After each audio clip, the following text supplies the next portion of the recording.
My name is Hudson Laprade, and I'm a senior at Alfred-Almond High School, but who I am doesn't really matter.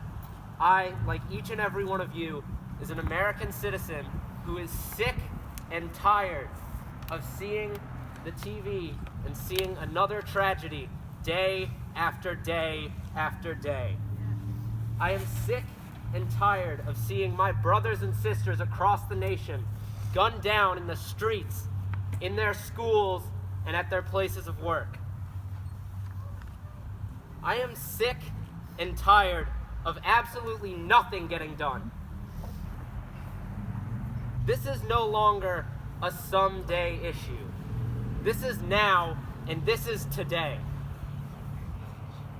Since I started writing this speech, there's been another school shooting, and there have been thousands more innocent lives lost to pointless, senseless gun violence. These deaths are pointless, but more importantly, these deaths are preventable. You're here. Yes. I'm one of the lucky ones. My school and my community has been left relatively untouched by gun violence, and I am eternally grateful for that. But sadly, too few people in this country are still able to say that. What we have in this country is a disease. It's an epidemic of needless, senseless violence. But, like all diseases, there is a cure. There is kindness, there is caring, and there is compassion. There are incredible people, true American heroes, who stop these tragedies from ever even happening. And that is incredible. And we should all be incredibly thankful for those people.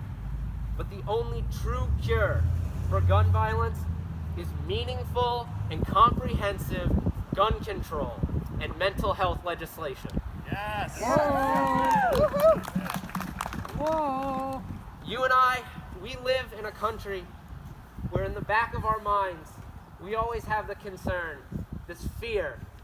What would I do if someone came into my school, into my home, into my place of worship with a gun? What if some violent, crazed individual came and decided to shoot up where I am? That is a legitimate concern. I come from a very close-knit community, and I can never see anything like that happening in my town. But you know who else says that? Every person from another town rocked by another horrible massacre. And I hate to say it, but God forbid, if something happened where I live, we are grossly underprepared to deal with it. And so, I have to live with that fear. This is the very same fear that paralyzed my history teacher's daughter after Las Vegas when she refused to get out of the car to go to a concert because that's where they kill people. And that breaks my heart. It breaks my heart that we all have to live with this fear. And that fear is so easily preventable, but that fear is sustained by the inaction of our politicians.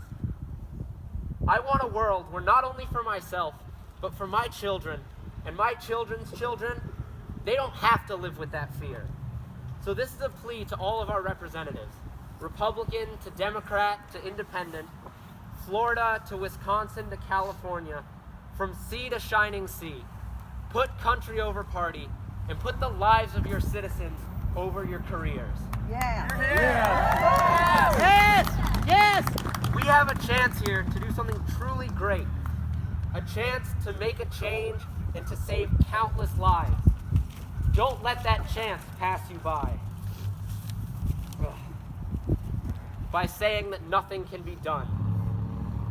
For the people who do sit idly by, saying nothing can be done, not attempting anything, sending out your thoughts and prayers time and time again, let me remind you of my favorite quote from the Bible, 2nd chapter of James, verse 20.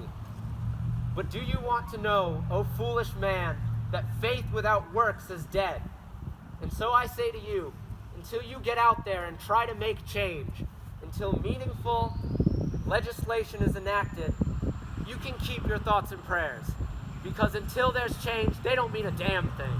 Yeah. And as for all of you, the people who are here today, don't lose hope.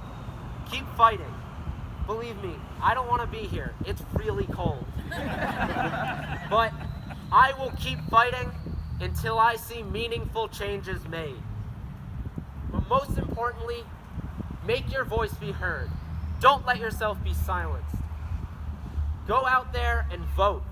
If your congressman or senator doesn't help, vote them out. Together we can make a change, and together we can end this violence. Enough is enough. Enough. Enough.